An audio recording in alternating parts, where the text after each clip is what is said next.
Inilah Injil suci menurut Lukas.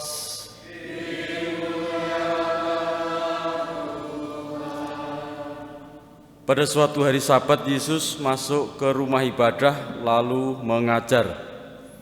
Di situ ada seorang yang mati tangan kanannya. Ahli-ahli Taurat dan orang-orang Farisi mengamat-amati Yesus kalau ia menyembuhkan orang pada hari Sabat, agar mereka mendapat alasan untuk menyalahkan Dia. Tetapi Yesus mengetahui pikiran mereka. Ia berkata kepada orang yang mati tangan kanannya, "Bangunlah dan berdirilah di tengah." Maka bangunlah orang itu dan berdiri di tengah. Lalu Yesus berkata kepada mereka, "Aku bertanya kepada kalian, manakah yang diperbolehkan pada hari Sabat, berbuat baik atau berbuat jahat, menyelamatkan orang atau membinasakannya?" Sesudah itu ia memandang sekeliling kepada mereka semua, lalu berkata kepada orang sakit itu, "Ulurkanlah tanganmu." Orang itu mengulurkan tangannya dan sembuhlah ia. Maka meluaplah amarah ahli-ahli Taurat dan orang-orang Farisi, lalu mereka berunding, apakah yang akan mereka lakukan terhadap Yesus. Demikianlah Injil Tuhan. Terpujilah Kristus. Bapak saudara sekalian, untuk bisa mengerti, paham akan sabda dan karya Yesus dibutuhkan suatu kerendahan hati dan semangat bijaksana, seperti yang dikatakan Paulus kepada jemaat di Korintus, supaya mereka mendengar, membuka telinga dan hati, tidak hanya untuk tahu tetapi juga untuk mewujudkannya dengan cara hidup yang sebaik-baiknya.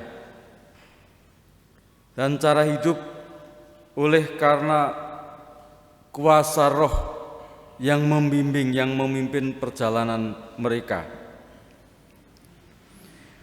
Sementara yang dilakukan oleh para ahli Taurat dan orang Farisi dengan kata mengamat-amati Yesus pada hari Sabat, supaya mereka dapat menjebak atau memperoleh suatu alasan untuk menjatuhkan Yesus. Dengan kata lain, para ahli Taurat dan orang Farisi mempunyai rasa tidak suka, bahkan kebencian, sehingga yang terjadi mereka bukan mendengar apalagi memahami sabda, tetapi memusuhi.